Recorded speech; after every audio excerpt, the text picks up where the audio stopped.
the 1700s, how they were used, and specifically about the Newfoundlands, who were a recognized breed in the time period that this event portrays. So, if you're having difficulty hearing me, I'll try to speak up, let me know, or come in a little bit closer.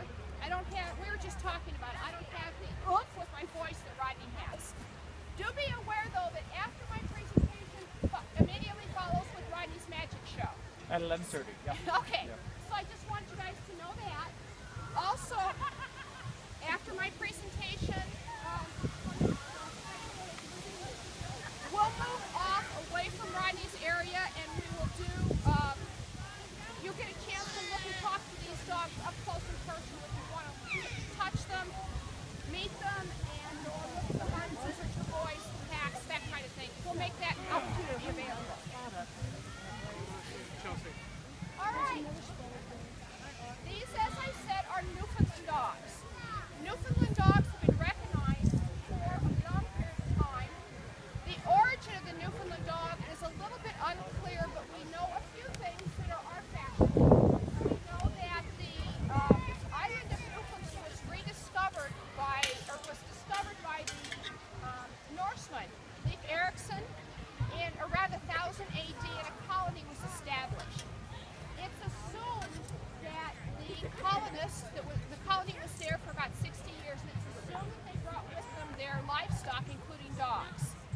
We also know from archaeological evidence that the Native Americans had domesticated black wolves. Black wolves are now extinct, but we know that they had domesticated black wolves on the western part of Newfoundland, of the island.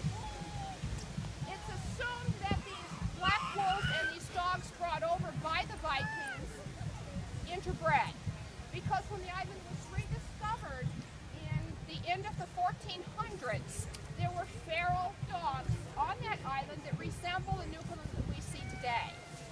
And we know that when Newfoundlands are bred with other dogs, other breeds, a lot of their breed characteristics come through, and we think it's because genetically type was set during that early period of time. So they're kind of strong, genetically powerful when they're crossed with other dogs. The neat thing about the Newfoundland is that they are adapted to that environment, which makes sense, and since that's where they live. They have a heavy coat, a double coat, which means there's a dense, thick underlayer that helps keep them warm, and then they have a stronger top layer, longer top layer that is pretty water repellent. This dog just finished water rescue training season, and when they go in the water to get wet and you back brush their coat, their undercoat often is still dry and their skin is mostly dry, so they can sustain pretty cold temperatures. A lot better than I can. The dogs were used in the 1700s and 1800s as ship's dogs. They were used kind of as lucky charms on the ships, but they had to be useful. They had to go overboard to take items that might have been lost overboard. One of the most important things they did is they took lines to shore.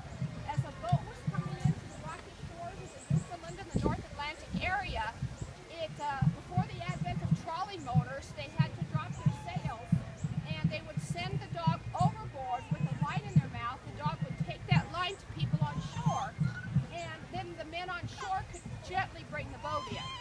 They also helped fishermen pull their nets in, and they were used as draft dogs in the mines of Newfoundland. So they had a big purpose. We also know that they were here in this time period. One of the most famous Newfoundlands in history is the dog that went west with Lewis and Clark. How many of you kids out there have studied Lewis and Clark at school? Do you remember anything about the dog? They had a large Newfoundland dog. He was purchased by Meriwether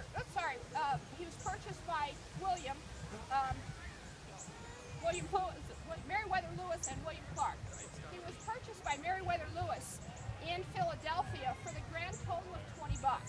Now, $20 isn't that much to us, but in the time period, $20 probably represented several months' worth of pay. So that was a huge investment, and Mr. Lewis must have thought really highly of that dog. We know that he was a full-grown young male Newfoundland. We also know from the over 28 documents, the references in their journals, that the dog went all the way to Fort Clatsop, which is in the Columbia River Basin on the west coast, when they reached the Pacific Ocean, spent the winter with them there, and we know he made it at least halfway back. The journals don't document what happened to him, and we don't know for sure. It's presumed that he maybe made it back with Lewis, or we don't know. It's kind of a historic mystery. But we do know from those journal documentations that he actually was very instrumental in helping these people on their journey. He served as a guard dog at the campsite. There was one journal documentation where he actually turned a herd of buffalo away from the campsite. All the men at the Corps of Discovery and the one woman, who was she? Correct. Sacagawea or Sacagawea, depending on your pronunciation and which come. We go mostly Sacagawea here, and we have the U.S. Sacagawea dollar. Historians tell us it's more correctly pronounced Sacagawea, but it's the same one, and you're absolutely right. The dog woke up and was barking and actually turned the herd of buffalo, and he didn't actually save lives. He may have saved the expedition, because had that herd gone through, they would have had so much equipment damage, they might not have been able to continue. We also know that he hunted for them, and at one point when they were coming down the Ohio River, before they even reached St. Louis to start the journey, he was jumping off the keelboat and snatching up migrating squirrels who were actually swimming in the water. And if he'd go out there, he'd snatch one up, give it a shake, kill it, bring it back to the boat, go get another. He collected enough to feed the Corps of Discovery for dinner. So he was kind of useful in that. Plus, he was referred to as more of a companion dog. As rations got really tight, it was desperate. The men of the Corps of Discovery had almost come to the end of their limited dry soup that they had brought with them. Hunting was poor. The Captains Lewis and Captain Clark, made a decision that they would not allocate any of the food to Seaman. Seaman was the name of their dog. And because it was precious and they wanted to feed the people first.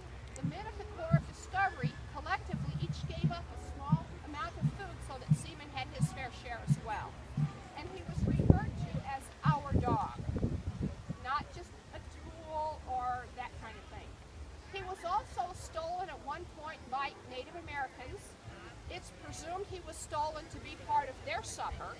Many Native American populations did eat dog. And you all go, ew. Do please remember that every culture is a little bit different. And we have cultures who don't eat pork, yet a lot of us would be happy having pork ribs. We have cultures that don't eat beef, but we stop by McDonald's and have a burger. So every culture is different, and part of the survival of the Corps of Discovery included the purchase of 230 dogs, which the Corps of Discovery used for consumption. They also ate some of the horses.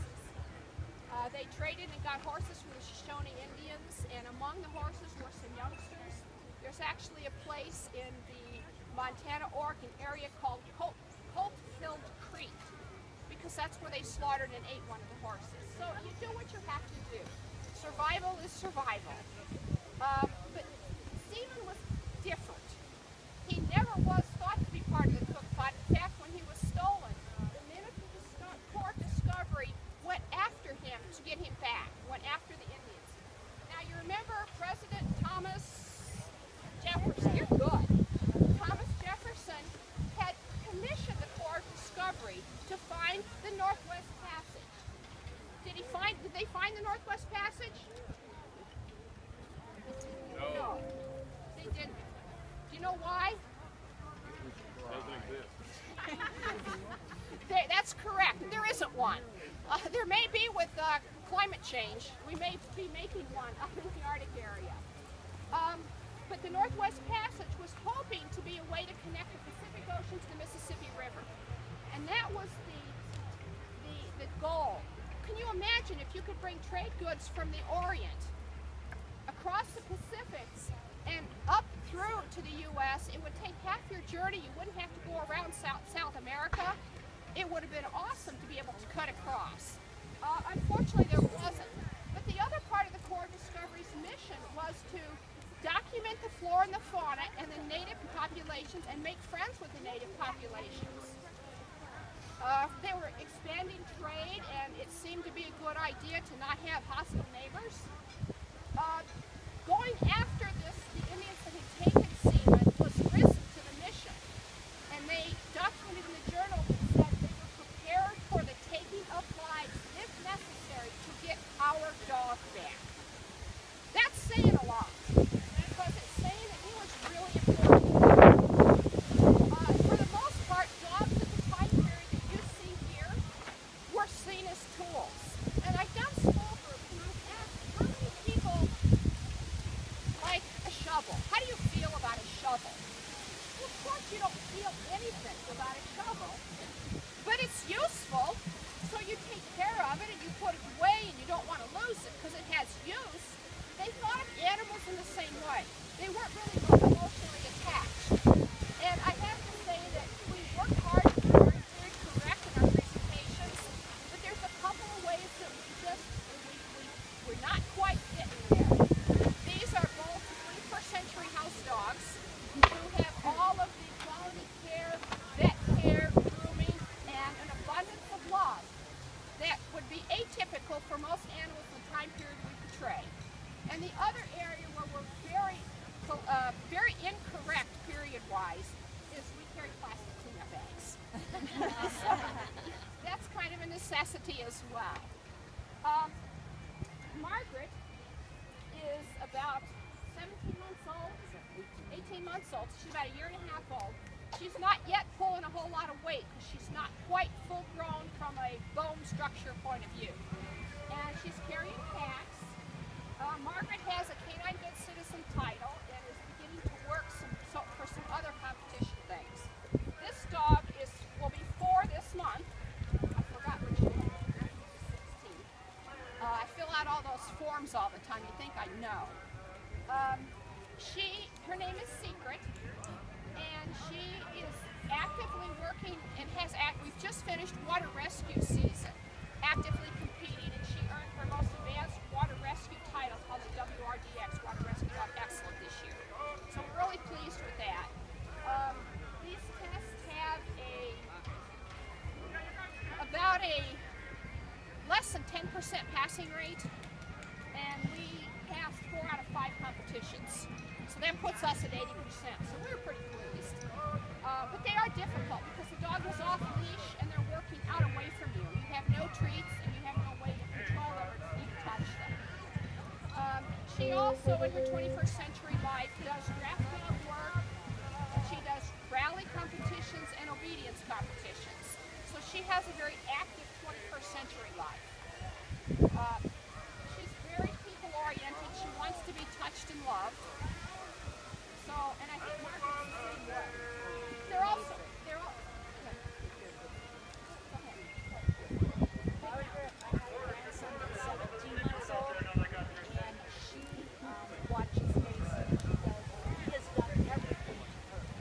He has bit her paws, pulled out the tongue, you name it, the child has done it to this dog. This one's owned by a Lancier. There we go, yeah. And so they're very, very likable for children, and children like them. When he comes in the house, the first thing he runs to is the dogs. He has this little screech. And I also have another older Newfoundland that's 11 that retired now, and I have a lab. And so they're all in this one room, and he just loves it. When they crawl, when he's crawling, he crawls between your legs, but he will not move until he can see him on the other side. Then when she knows he's fine, then she'll take another step. You know, so they're very, very likable for children. Children love them. Children do need to be acclimated to a good-sized dog. These dogs this size do 2 things to really small children. One is that tail is right at face level. And the other thing is dogs don't have a lot of really training. We want them to scooch in and get straight. We call it rear end awareness. Dogs don't have a lot of rear end awareness. That means when they turn their front end, they swing the butt end around and it can take a little one out.